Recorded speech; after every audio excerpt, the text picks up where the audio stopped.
Well, the NFL playoffs are coming, and if any of you fellas pay attention to football as religiously as I do, then you probably know about the sorry state of the NFC South.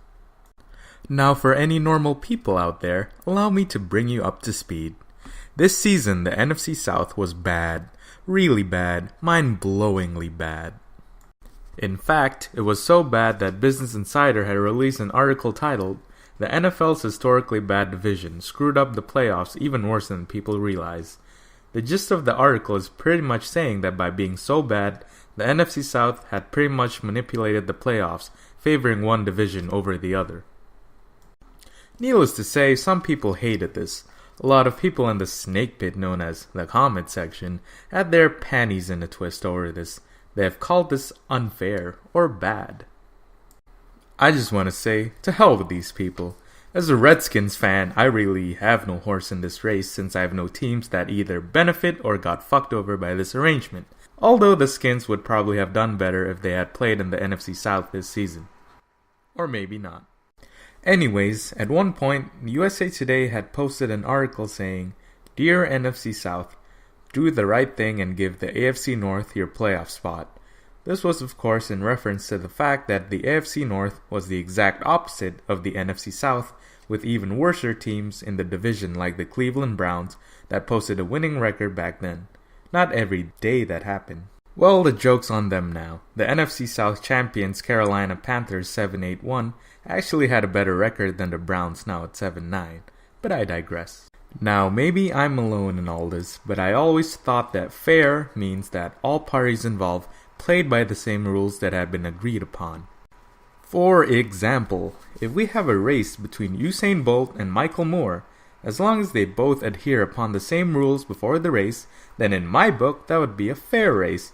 Now it would be a colossal mismatch, of course, and I feel sorry for Mr. Moore, that poor bastard, but it would still be fair. Remember that every team in the NFL had agreed to the rules that had been agreed upon at the start of the season.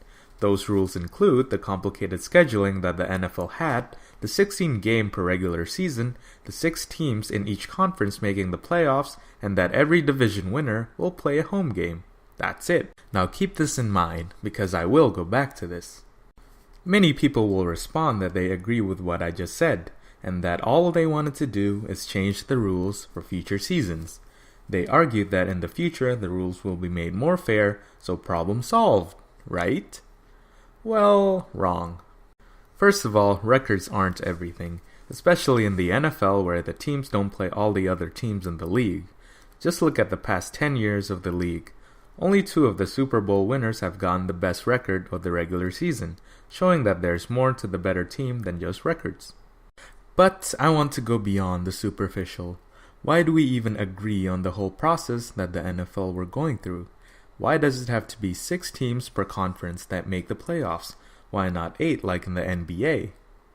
Now let's take a second to talk about records.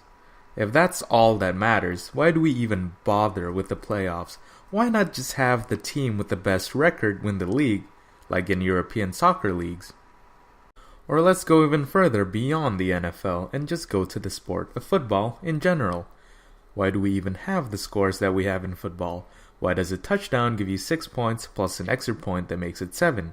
Why don't we just do away with the extra point and just give 7 points for a touchdown? Or why can't we just do it rugby style with 5 points and 2-point conversions? Why do field goals give you 3 points in football no matter the distance? You would think that an amazing 60-yard field goal would be worth more than the relative chip shot of a 25-yarder.